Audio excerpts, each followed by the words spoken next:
Halo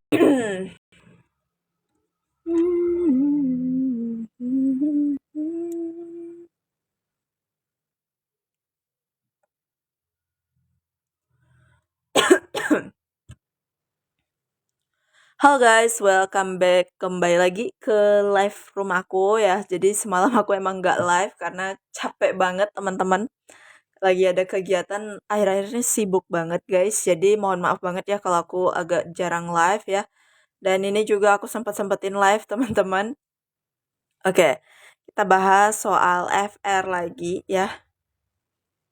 Jam live-nya dirubah ya? Iya kak, tadi aku mau live jam 7 malam, cuman masih di klinik teman-teman. Aku lagi treatment di klinik, jadi makanya sempatnya jam 8 malam. Gak apa-apa ya.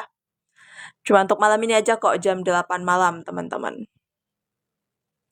Iya, sorry banget ya yang nungguin live aku ya teman-teman ya. Yang penting semangat terus ya, ujiannya kapan kira-kira teman-teman yang belum ujian ini rata-rata pada belum ujian ya.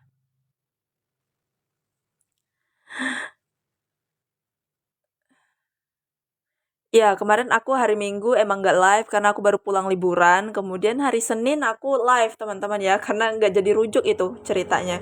Jadi hari Senin aku live, semalam hari Selasa itu aku nggak live karena aku capek banget. Aku waktu itu semalam aku bikin paspor ya.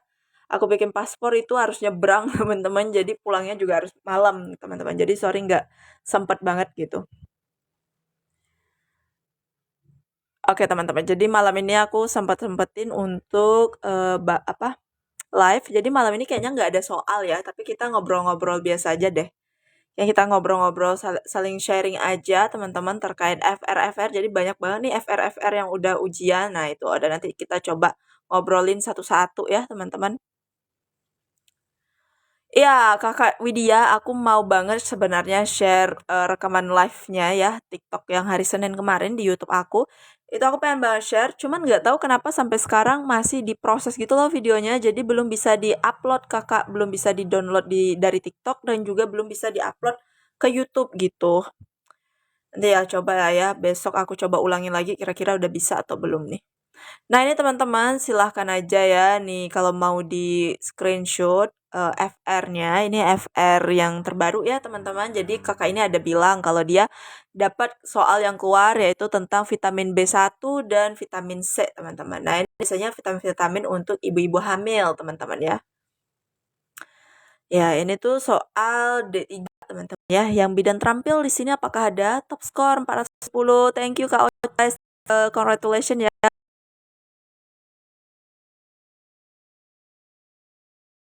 Kayaknya ya tadi Kak Ocha di story TikTok aku ucapan sukses selalu buat Kak Ocha ya teman-teman. Kak Ocha mungkin boleh deh bagi-bagi FR-nya juga ya. Silahkan aja Kak Ocha bisa DM aja di TikTok aku. Nah teman-teman ini terkait malam ini tuh nggak ada soal ya guys. Jadi malam ini kita full ngobrol-ngobrol aja tentang FR apa aja nih yang keluar. Jadi aku udah banyak banget FR-FR-nya. Ini itu ada tentang vitamin B1 dan vitamin C. Ini biasanya untuk ibu hamil. Kemudian ada manajemen aktif kala 3 nih, kalau bisa hafalkan APN kata kakak ini. Nah, ini udah sering banget ya soal-soal APN, kala 1, kala 2, kala 3 itu sering banget kita bahas soalnya teman-teman. Jadi misalnya kala 3 tuh apa aja sih urutan-urutannya, itu kan semua ada di APN teman-teman. Coba dibaca-baca lagi atau dibuka-buka lagi ini si APN manajemen kala 3. Ini D3 teman-teman ya, ini D3. Kemudian ada kohor dan kohor manual, hafal penomoran dan simbol. Nah ini tuh ada terkait simbol-simbol kohor ya teman-teman. Kan udah pernah kita bahas ya soal-soal kohor. Kayaknya ini semua udah pernah kita bahas deh. Ya nggak, cuma tinggal ngulang aja teman-teman.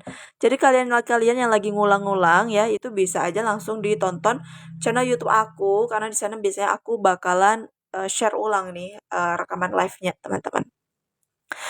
Nah, simbol kohor itu ada ya teman-teman, seperti bintang merah itu artinya apa, bintang biru artinya apa. Nah ini aku flashback sebentar ya, ini tuh terkait penomoran apa tadi, kohor ya, mana ya, aku pernah tuh nyimpan. Sabar-sabar, semoga masih ada. Penomoran kohor ya, kayaknya masih ada deh.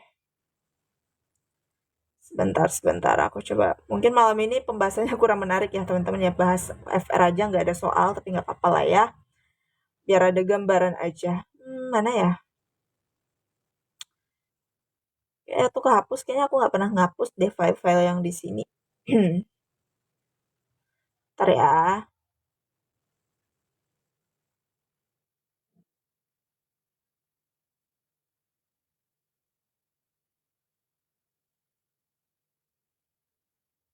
Mana nih? Ah, ini dia nih. Nih, ini dia ini guys, perbedaan simbol kohor ibu nih, teman-teman. Wah, ini siapa nih tertinggi nih? Kakak Nia. Wah, congratulations ya Kak Nia. Kalau bisa Kak Nia bagi-bagi FR-nya dong di sini ya, teman-teman yang udah, biar bisa saling sharing. Nah, ini ada perbedaan simbol kohor ibu ya. Nah, kalau di teorinya mungkin nol itu diisi dengan ke satu. Nah, gitu ya, teman-teman. Nah, seperti itu. Kemudian kalau bintang itu artinya sudah diberikan tablet FE. Kalau persegi itu artinya K1 murni, kalau segitiga itu K4. Kalau plus itu untuk kematian ibu. Itu kalau persalinan normal itu bintang ya, teman-teman ya, bintang kecil ini. Kayak gitu. Nah, terus apa lagi nih? Kayaknya banyak banget deh. Ini juga ini ya, ini soal terkait pengisian kohor ibu, teman-teman. Lambangnya seperti apa? Kayak gitu. Ini banyak lah, teman-teman. Nah, kita back lagi ya. Pokoknya kalian kalau yang mau nonton ulang tuh ada di channel YouTube aku. Nah, kemudian ada imunisasi anak sekolah campak. Nah, ini kira-kira ini pasti pertanyaannya, kelas berapakah imunisasi campak?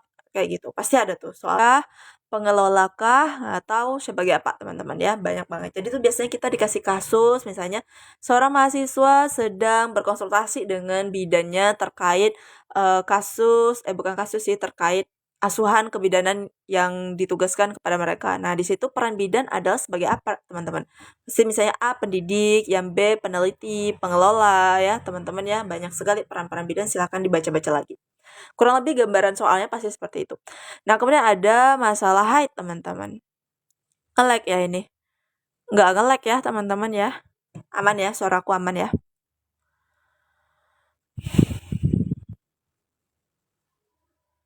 Kak, coba kasih soal tentang kohor dong. Aku pernah kasih loh soal tentang kohor, kakak. Ini aku ada satu soal kohor deh. Kayaknya mana ya?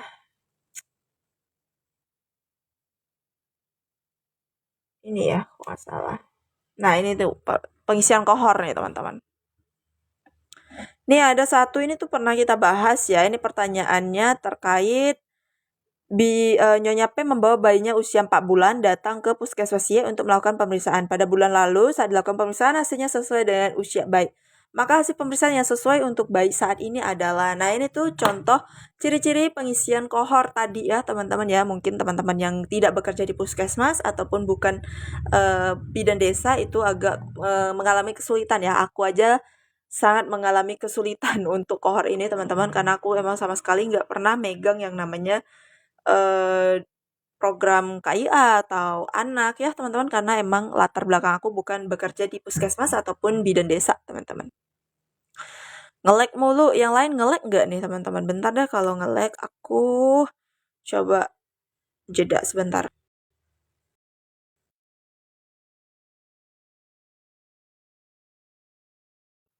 Oke, enggak ya, enggak nge-lag ya, teman-teman. Jadi untuk tadi ada pertanyaan B1 atau dan vitamin C itu biasanya untuk ibu nifas atau ibu hamil. Nah, tergantung lagi soalnya ya. Ada untuk ibu nifas, ada untuk ibu hamil. Biasanya sih ibu hamil ya. Nah, ini teman-teman. Jadi yang mana nih jawabannya?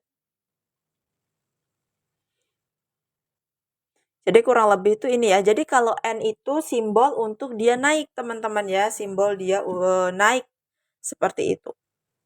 Artinya berat badannya naik. Oke, kita lanjut aja ya. Ini soalnya pernah aku bahas di rekaman live, jadi silahkan aja ditonton ulang, teman-teman. Nanti kalau aku jelasin lagi, makin panjang, makin lama, teman-teman. Soalnya ini banyak FR-FR-nya nih, teman-teman. Ada beberapa. Nah, tuh. Jadi ini kalian bisa screenshot aja ya. Nah, kemudian ada masalah haid. Masalah haid ini banyak sekali, teman-teman. Ada hipermenore, amenore, apalagi disminore, kemudian apalagi polimenore ya, kemudian oligo ya, seperti itu. Nah, itu udah semalam juga, kemarin hari Senin itu ada yang keluar ya soal terkait masalah haid ini setiap tahun, zaman aku bahkan juga ada, teman-teman. Nah, kemudian penanganan plasenta menurut Andrew, teman-teman. Nah, ini penanganan plasenta menurut Andrew ini silahkan dicari, teman-teman ya. Silahkan dicari di internet, itu pasti ada. Seperti apa penanganan plasenta. Nah, kemudian ada membaca grafik PWS, teman-teman. Nah, ini biasanya membaca grafik PWS itu seperti desa, teman-teman. Jadi, target desa bulan ini dibandingkan dengan bulan lalu itu kira-kira trennya naik atau turun seperti itu, teman-teman. Desanya kira-kira baikkah, cukup baikkah, atau kurang, atau bahkan jelek, seperti itu, teman-teman ya, kurang lebih seperti itu gambarannya. Nah, kemudian yang nomor 9 itu menghitung target sasaran berapa persen. Nah, ini tuh sering banget soal-soal PWS. Kayaknya ini semua udah pernah kita bahas ya, tinggal teman-teman semua mengulang saja ya dari pembelajaran kita yang dahulu-dahulu ya, di e-book ada, di tryout juga ada ya, di bimbel juga ada, teman-teman, soal-soal seperti ini tuh pasti ya mirip-mirip lah. Kemudian ada hitung TBJ, teman-teman, hitung TBJ ya, semua tahu lah ya teman-teman ya. Hitung tafsiran Brajanin, kemudian masalah preeklamsi. Nah, ini masalah preeklamsi itu biasanya penanganan preeklamsi sebelum dirujuk itu apa? Tindakan awal, tindakan segera, atau asuhan apa? Namanya asuhan kebidanannya, rencana asuhannya seperti apa. Nah, ini pasti kalau udah berkaitan dengan preeklamsi itu pasti ada juga berkaitan dengan obat-obatannya, yaitu MGS 4, pemberian MGS 4, berapa dosisnya, ya, dosis pemeliharaannya seperti apa, kemudian syarat-syarat pemberian MGS 4 itu apa, antidotum MGS 4 itu apa, itu semua harus tahu ya teman-teman. Jadi itu bisa dibaca di internet ataupun buku-buku yang lain teman-teman ya, itu ada. Gitu ya, kita lanjut lagi ke so ke apa nih, ke FR yang selanjutnya. Kalau live di TikTok by PWS Esa itu sudah di-share? Sudah, Kakak. Kakak pokoknya maraton aja semua video-video YouTube aku, karena video YouTube aku gratis, teman-teman ya, nggak berbayar. Tapi kalau untuk yang berbayarnya, kalian bisa ikutin TO, e-book aku, ataupun dengan bimbel, teman-teman. Lanjut lagi ya ke soal nomor soal pula FR selanjutnya ya. Nah, ini dia tadi saya dapat persalinan kala 1, 2, 3, dan 4. Nah, ini nih baca lagi ya. Kala 1, 2, 3, 4 tuh biasanya pertanyaannya asuhan tindakan, tindakan selanjutnya, kemudian diagnosa ya, teman-teman, seperti itu. Kemudian amniotomi. Nah, amniotomi itu kan ketubannya dipecahin ya, teman-teman. Nah, biasanya tuh kasus-kasus amniotomi itu ya kurang lebih pembukaan udah 10 kayak gitu. Tindakan selanjutnya apa atau enggak kapan bisa dilakukan amniotomi, seperti itu ya teman-teman, kurang lebih seperti itu. Kemudian imunisasi. Nah, imunisasi ini lagi-lagi keluar teman-teman ya. Jadi jangan sepelekan imunisasi ya. Ini imunisasi 5 dasar itu ya teman-teman ya, imunisasi dasar, kemudian imunisasi lanjutan, dan kemudian terkait label di vaksin ya, VVM itu ya, teman-teman tahu ya VVM. Pernah juga kita bahas, semuanya udah pernah kita bahas teman-teman. Kemudian terkait dosis imunisasi ya, macam-macam itu ada BCG, campak, apalagi DPT, polio ya, berapa tetes kayak gitu, polio injeksi dan lain sebagainya. Kemudian ada PWSKIA. Nah, lagi-lagi dia dapat soal PWSKIA, teman-teman. Jadi lumayan nih, PWSKIA berarti sebagai ratunya ya mungkin ya teman-teman. Nah, itu ada dipelajari lagi untuk cara menghitung cakupan, sasaran, apalagi ya, status desa. Nah, itu dibaca-baca lagi teman-teman, ditonton lagi semua YouTube aku ya teman-teman ya. Kalian gak ada ruginya kok maraton semua video di YouTube aku, teman-teman, karena emang gratis. Tapi kalau kalian mau berbayar ya, teman-teman, yang mau lebih bagus lagi, itu kalian bisa dengan tryout atau pembelian e-book aku ya, nanti caranya aku bakal spill di akhir. Kemudian kalian juga bisa ikutin bimbelnya, teman-teman. Kemudian ada bayi baru lahir. Nah, ini bayi baru lahir itu biasanya asuhan, teman-teman. Asuhan bayi baru lahir 6 jam, asuhan bayi baru lahir KN 2-nya, KN 3 itu semua harus dibaca, harus ditahu ya. KN 1 itu asuhannya apa, KN 2 asuhannya apa, kemudian bagian antropometri seperti itu ya, teman-teman ya. Ibu hamil. Nah, dia dapat soal ibu hamil itu biasalah ya, entah itu abortus atau segala macam gitu. Nah, ini dia kurang detail ya, teman-teman ya. Oke, coba kita lihat lagi. Nah, iya benar Kak, dosis B12 di Ibu Nifas. Nah, ini dia dapat soal dosis obat terkait B12. Nah, ini tuh ada di kisi-kisi ya terkait dosis vitamin ya, teman-teman ya. Dosis B12 untuk Ibu Nifas itu berapa? Berapa kali seperti itu ya. Kemudian berapa miligram. Nah, itu tuh ada. Itu zaman aku juga ada, teman-teman, yang ditanyakan waktu zaman itu aku dapatnya ya miligram, teman-teman. Kemudian apalagi nih, vitamin yang harus diberikan saat erosi porsio. Nah, itu juga ada teman-teman ya. Coba dibaca nih, dicari ya. Kira-kira vitamin apa nih harus diberikan saat erosi porsio, teman-teman? Gitu. Kemudian ada fungsi vitamin A di ibu nifas. Itu apa tuh? Kira-kira vitamin A untuk ibu nifas tuh banyak banget ya, teman-teman. Salah satunya ya untuk memperbaiki jaringan yang rusak ya, teman-teman. Seperti itu. Nah, kode-kode kohor. Nah, ini ada nih disebutinnya kode-kode kohor. Ada M, S, R, A dan lain-lain, teman-teman. Nah, itu coba dicari atau ditanyain sama teman-teman kalian yang bidan desa ya, mungkin atau yang bekerja di puskesmas. Kode-kode kohor M itu apa? S itu apa? R itu apa, teman-teman ya? Nah, coba ditanyain sama teman-teman semua. Jujur, aku kalau kohor emang angkat tangan banget, teman-teman ya. Aku kurang menguasai untuk di bidang kohor ini gitu. Lebih baiknya kalian tanya sama teman-teman kalian yang emang ahlinya di bidang kohor. Seperti itu, teman-teman. Saran aku. Kemudian ada soal PWSKIA, kunjungan nifas hari ke fokus ke berapa. Nah, ini dia tadi. Jadi, selain kalian baca-baca lagi asuhan KN1, KN2, KN3, teman-teman kalian juga harus baca juga terkait KF1, KF2, KF3, teman-teman. Gitu ya, pasti ditanya misalnya teknik menyusui itu dilakukan pada asuhan nifas hari keberapa atau KF berapa kayak gitu, atau misalnya pengecekan involusi uterus, teman-teman. Itu kira-kira hari keberapa atau enggak kalau ditanyain kadang pertanyaannya dibalik. KF3 asuhannya apa aja kayak gitu, teman-teman ya. KF berapa kali? KF itu 3 kali ya. Kalau KF itu 4 kali, teman. Sorry. KF itu 4 kali, kalau kan itu 3 kali ya.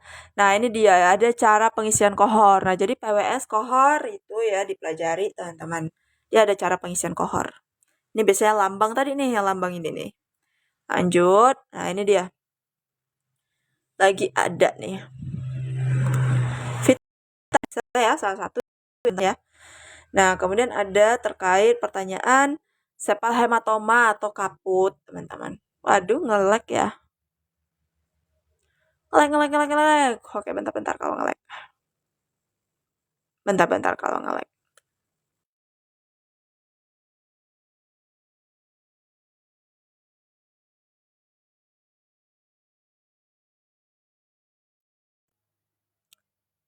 Kira-kira masih nge-lag nggak, teman-teman? Udah panas banget. Masih nge-lag nggak? Udah suaraku udah aman belum, guys? Aman ya. Kak Taurus aman. Kak Ririn juga aman. Kak Nurisa belum aman nih. Si nge-lag ya. Kak Nurisa coba keluar dulu dari live aku, terus nanti gabung lagi Kak Nurisa. Oke, karena aman kita lanjut aja. Nah, kemudian ada dapat soal terkait sepal hematom atau kaput. Nah, ini tuh biasanya di soal itu dikasih gejalanya. Gejalanya misalnya bayinya lahir, kepalanya lonjong, kemudian ditemukan perbatasan suturannya itu tidak terlihat jelas ya, teman-teman. Kemudian saat diraba itu terasa kayak ada cairan gitu, itu kira-kira apa? Misalnya sepal atau caput. Kemudian dikasih lagi soal yang lain, misalnya tanda-tanda sepal hematoma tuh apa sih? Kalau sepal hematoma itu pasti ada dia hematom ya, namanya hematom kan pasti perdarahan ya teman-teman ya, dia merah pastinya. Beda dengan kaput, dia nggak ada kemerah-merahan seperti itu teman-teman. Kemudian yang nomor 3,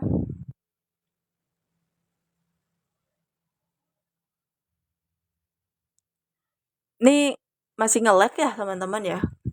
Kok kok pada yang bilang suara ada tapi gambarnya nggak ada nih, gimana nih?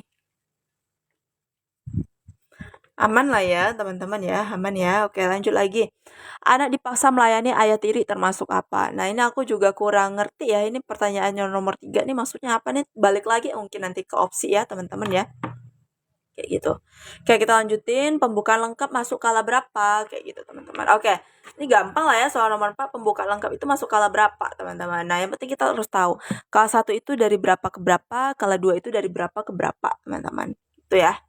Kayak bisa lah ya, apa namanya tuh, dicari lagi, dianalisis lagi pertanyaan. Sebenarnya pertanyaan itu gampang, cuma karena terkejar waktu jadi kita suka ngeblank gitu. Nah, kemudian itu yang nomor 3 apa? Kasus KTPA, Kak. KTPA itu apa ya? Kekerasan pada anak ya. Ya mungkin kekerasan pada anak ya teman-teman ya. Aku juga kurang ngerti itu masuk yang nomor 3 teman-teman.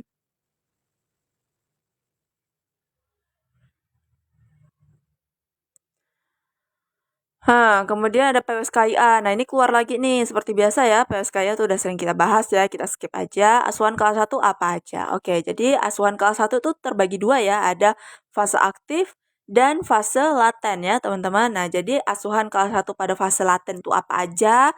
Asuhan kelas 1 aktif itu apa aja pada ibu hamil itu pasti berbeda-beda, teman-teman ya. Gitu. Ini silahkan dibaca-baca lagi ya, teman-teman.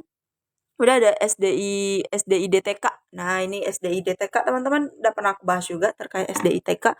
Mungkin nggak sebanyak yang lainnya, tapi pernah aku bahas juga di soal-soal aku yang lainnya, yaitu SDI DTK teman-teman.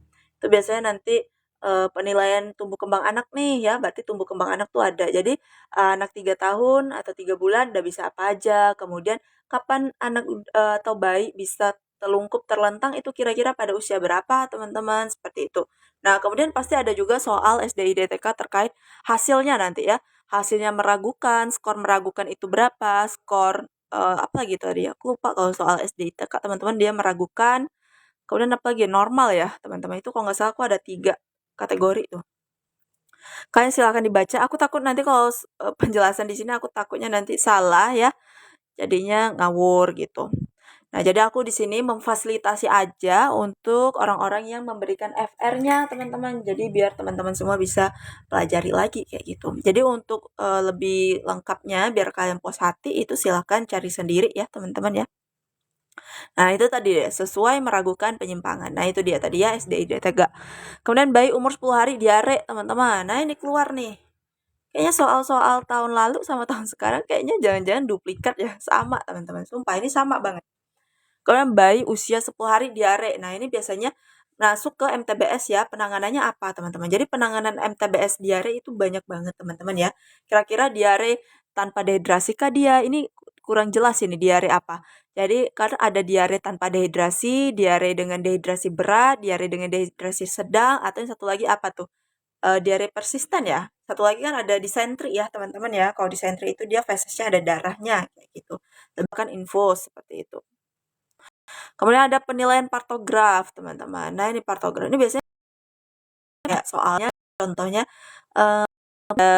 sudah pembukaan 5 nih ya, teman-teman. Kapan waktu bisa dimasukkan partograf? Kemudian atau pertanyaannya sudah melewati sampai kapan dia diobservasi dengan partografnya? Seperti itu ya, teman-teman.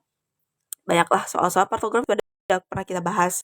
Yang udah sering nonton live aku, yang nggak pernah ketinggalan, yang nggak pernah skip itu pasti tahu teman-teman. Sebenarnya udah pernah kita bahas semua gitu. Karena kan soal-soal ini tuh ya emang kompetisi kita ya, kompetensi kita. Jadi ya harusnya semua tahu lah. Kemudian asuhan untuk bakterium. Nah, ini tuh masuk ke bagian tahap monopause ya. Jadi di monopause tuh ada yang namanya pramonopause, kemudian klimakterium, menopause, kemudian senium ya, seperti itu. Nah, apalagi dia bilang KB untuk kanker payudara. Nah, ini tuh pernah hari Senin kemarin kita bahas ya, teman-teman ya, KB untuk kanker payudara itu yang disarankan apa aja. Jadi yang namanya cancer, teman-teman, itu tidak disarankan untuk menggunakan KB yang hormonal ya. Jadi disarankan untuk yang non hormonal. Jadi seperti cancer, seperti apalagi hipertensi, varises ya. Itu bisa disarankan dengan KB non hormonal. Non hormonal tuh banyak banget. Non hormonal tuh salah satunya IUD ya, teman-teman yang terkenal. Tapi kan untuk IUD dilihat lagi nih apakah rahimnya pendek atau rahimnya kurang dari 6 cm ataukah dia punya penyakit IMS seperti itu, teman-teman dilihat lagi ya. Tergantung soalnya, guys. Ya, epilepsi juga. Oh, epilepsi nggak boleh pakai itu ya, nggak boleh pakai non hormonal ya, teman-teman ya. Yang hormonal ya, lupa aku lupa. Epilepsi nggak boleh pakai hormonal ya. Oke, deh kemudian kelas 1 sampai kelas 4 sesuai APN. Nah, ini biasalah tadi ya. HIV juga tidak boleh menggunakan apa tadi? IUD ya, teman-teman ya. Nah, gitu. Lanjut lagi. Nah, ini dia. Bayi 10 hari diare, malas minum, lemas, tujuan perawatannya untuk apa? Oke, jadi dia ada dapat soal nih, itu bayi ini 10 diare tadi yang 10 hari diare tadi ya, teman-teman ya. Yaitu By 10 hari Kak, kalau mau gabung grup dan beli e-book-nya gimana ya? Nanti aku bakal spill caranya di akhir, jadi please silahkan kalian tonton sampai akhir ya teman-teman, ini bentar lagi kok. Oh ini yang terakhir guys, ini yang terakhir. Nah, bayi 10 hari diare, malas minum, lemas, tujuan perawatannya untuk apa? Kemudian apa tuh kira-kira tujuan perawatannya supaya apa ya teman-teman? Nah, jadi tuh lemas ya. Jadi dilihat lagi sebenarnya ini masih kurang lengkap. Kita harus tahu turgor kulitnya bagaimana, matanya cekung atau tidak ya, teman-teman ya. Seperti itu. Nah, kemudian barulah kita berikan perawatan sesuai dengan si MTBS-nya tadi, teman-teman, kayak gitu. Mm, supaya tidak terjadi dehidrasi ya. Kayaknya gampang-gampang lah soalnya nih aku jamin kalian semua pasti bisa dapat skor tertinggi lah teman-teman ya. Dan aku percayalah tahun depan kalian udah dapat SK P3-nya, P3K-nya teman-teman. Amin ya, amin amin amin. Oke, kita lanjut lagi nih ada soal pantograf. Nah, itu tadi soal pantograf tadi teman-teman ya. Terkait pemantauan pantograf atau enggak simbol-simbol di pantograf itu pasti tahu semua teman-teman. Kemudian nih, VT dilakukan kapan? Nah, VT itu dilakukan tiap 4 jam sekali ya, teman-teman. Gampang kok ini soalnya, itu nggak susah. Gampang lah ya, bisa lah kalian pelajari semuanya ini.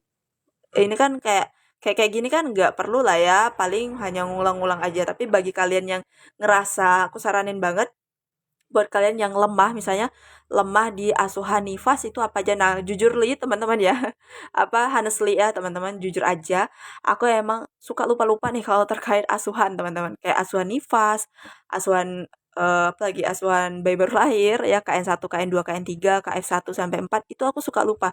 Jadi karena di situ kelemahan aku pelajari di situ teman-teman ya, lebih tinggiin di situ.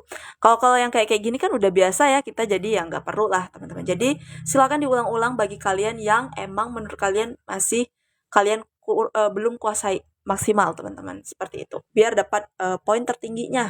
Kayak gitu ya strategi belajarnya teman-teman. Nah, kemudian aku lemah semua, Kak. Waduh, jangan lemah semua dong, Kakak ya. Lemah di kohor PWS, gak bisa pembagian. Gak apa-apa, itu gampang. Jadi selagi ada waktu dipelajari ya teman-teman, yang lemah kohor, yang lemah PWS, ya itu silakan diulang-ulang lagi teman-teman. Kemudian ada balita usia 2 sampai 3 tahun, stimulasi yang dilakukan apa? Nah, ini tadi terkait soal SDIDTK nih, mungkin ya ini soal SDIDTK ya, balita usia 2 sampai 3 tahun, kira-kira stimulasi yang dilakukan tuh apa aja teman-temannya untuk tumbuh kembangnya. Itu silakan dibaca lagi. Kalau kalian nanya aku apa, aku emang nggak tahu teman-teman ya, karena itulah salah satu kelemahan aku tuh menghafal teman-teman, suka lupa. Apalagi kalau nggak pernah di eh, realisasikan atau nggak pernah dipraktek teman-teman, suka lupa. Oke, udah habis berarti. Oke, jadi teman-teman ya itu live lah, FR-nya udah kalian screenshot belum? Udah kalian screenshot lah ya. Dan yang Kak, pembulatan angka bagaimana? Nah, ini tuh ya, kalau untuk soal PWS, teman-teman ya, aku udah cari dari sumber manapun ya. Aku lihat dari video-video orang lain, kemudian aku tanya dari teman-teman aku, kemudian aku juga baca-baca buku ya, teman-teman, untuk pembulatan PWS KIA itu pembulatannya sama dengan matematika. Jadi kalau yang di belakang koma itu lebih 5, itu dibulatinnya ke atas, tapi kalau kurang dari 5 di belakang koma itu pembulatannya tidak dibulatkan ke atas, teman-teman, kayak gitu ya. Nah, jadi teman-teman yang mau tadi ada yang mau bergabung ya, teman-teman ke tryout, ke pembelian e-book dan juga ke bimbel, kalian bisa hubungi aja ke nomor ini, teman-teman ya. Nanti bakalan dibalas oleh adminnya. Silahkan ini nomor WA-nya ya, nanti bakalan dibalas oleh admin WA-nya, teman-teman. Oke gitu ya guys, jadi bakalan dibahas satu-satu oleh adminnya. Jadi yang mau bertanya terkait harganya ya, teman-teman silahkan dihubungi aja ke nomor itu. Jadi dari teman-teman kita yang udah bergabung ke tryout, ebook, bimbel, yang lulus teman-teman aku ucapin selamat ya teman-teman, sukses terus buat kalian. Jadi teman-teman tryout kita, ebook dan juga bimbel pada lulus teman-teman ya. Jadi aku harap kalian cepat-cepat menyusul juga teman-teman supaya tahun depan kalian bisa dapat SK, dan jangan lupa kabar-kabari aku ya teman-teman. Oke, besok kita live lagi lah ya, live lah ya. Boleh kita bahas soal-soal FR, kita ngobrol-ngobrol biasa aja kayak gini. Jadi kalau untuk soal mungkin aku kehabisan soal juga teman-teman karena hampir tiap malam live. Kalian bisa ulang-ulang aja lagi di apa namanya tuh, di YouTube aku teman-teman. Jadi untuk sekarang ini kayaknya lebih ke FR ya teman-teman ya. Jadi kayak lebih ke apa ya, spesifik nih untuk yang harus dipelajari itu lebih ke spesifik, teman-teman. Oke, ini kalau udah di screenshot nomornya, ada yang mau minta screenshot tadi ya, FR-nya ya, teman-teman. Bentar. Nah, ini FR-nya silakan di screenshot, cepet.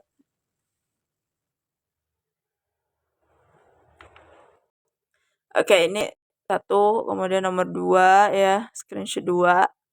Ini FR yang kedua, ini FR D3 ya teman-teman ya, D4 belum. Nanti kalau aku udah jumpa yang D4 aku bakalan share juga di sini.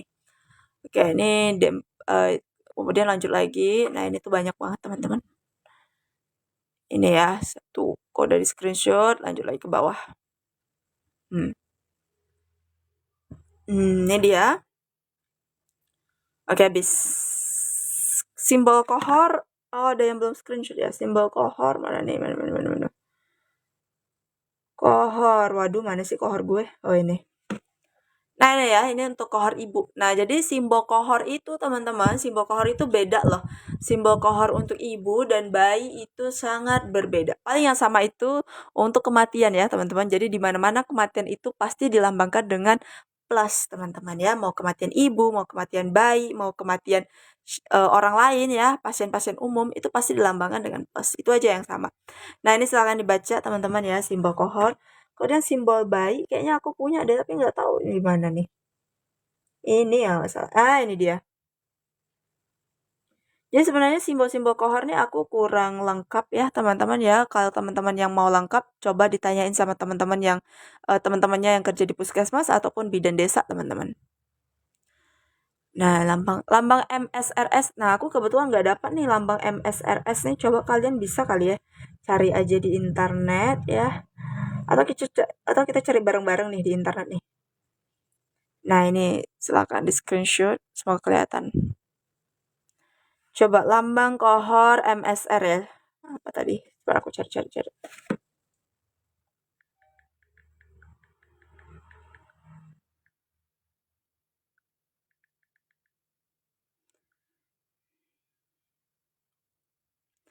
Nah, di sini tuh kayak kurang gitu ya.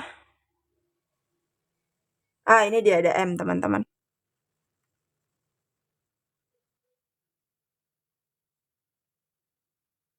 Sabar ya, guys.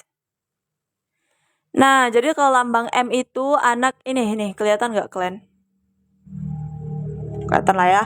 Nah, kalau M itu artinya jika anak sakit dan mendapatkan pelayanan MTBS dan klasifikasi penyakitnya, teman-teman. Nah, kemudian kalau untuk lambang S itu adalah jika anak sakit dan kenapa ini? Cancel. Ya, nggak bisa cancel. Oh, ini bisa. Lanjut lagi ya. Oke, jadi kalau yang S itu jika anak sakit dan tidak mendapatkan pelayanan MTBS, gitu ya. Ini kode apa nih emangnya? Kode kohor kan? Kak, kode kohor nggak sama. Maksudnya apa nih, Kak Marcel? Sering ikut live kakak nih, banyak yang masuk soalnya. Iya, Kak Penti. BTW udah ujian Kak Penti. Kak, kurang kelihatan kodenya. Bentar, guys. Ini HP aku memang harus diganti nih sama Ipong, teman-teman. Oke. Ya, kalian tadi apa ya emangnya? Pada bayi atau pada apa nih? Jadi M itu untuk anak sakit yang di MTBS. Jadi biasanya M itu MTBS ya. Kalau yang S itu jika anak sakit tidak di MTBS, teman-teman. Ya, kalau ibu hamil pasti beda lagi, teman-teman ya. Kita cari lagi ada nggak?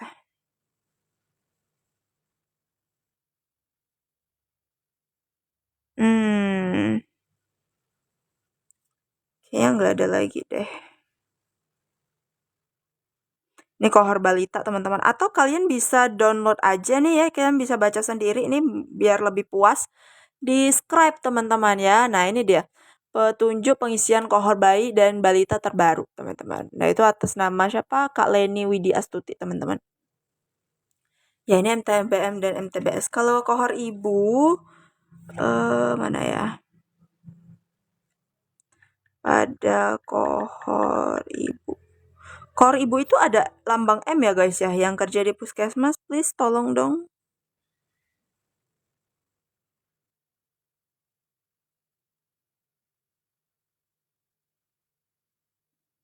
Kayaknya tadi pertanyaannya itu yang MSRS itu di itu deh di bayi deh.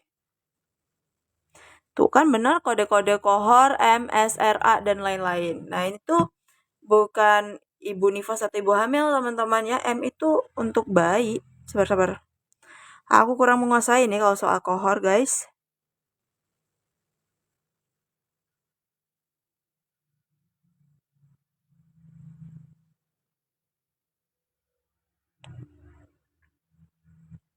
Oke, mungkin kalian untuk lebih jelasnya bisa cari sendiri atau tanya aja ke teman kalian yang emang bidan desa atau kohor, atau bidan desa atau kohor, bidan desa atau bidan puskesmas ya, teman-teman ya.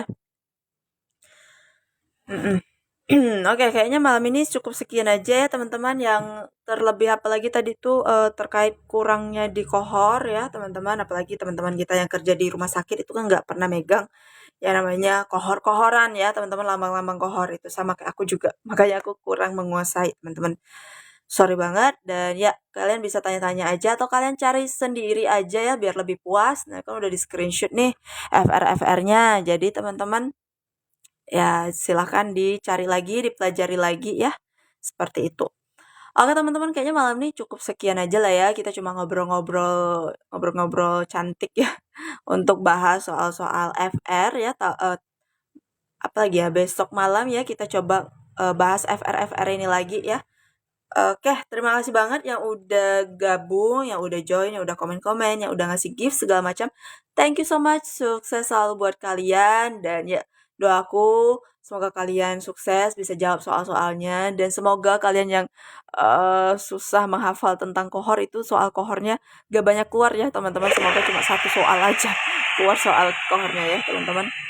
Dan ya segitu aja ya, sukses terus buat kalian dan semoga tahun depan kalian udah bisa terima SK semua dan jangan lupa kabar-kabarin nih kalau yang udah ujian teman-teman ya. Tolong dong kasih penilaiannya gimana nilai-nilai kalian kayak gitu. Aku seneng banget kalau dapat catatan kalian kalau yang udah ujian ya, apalagi kalau dapat nilai tinggi. Oke, kayaknya segitu aja. Terlebih kurang aku mohon maaf. Sampai jumpa di besok. Besok live-nya kalau nggak ada halangan, kita seperti biasa jam 7 malam ya teman-teman. Oke, sekian dari aku. Sampai jumpa besok. Bye-bye.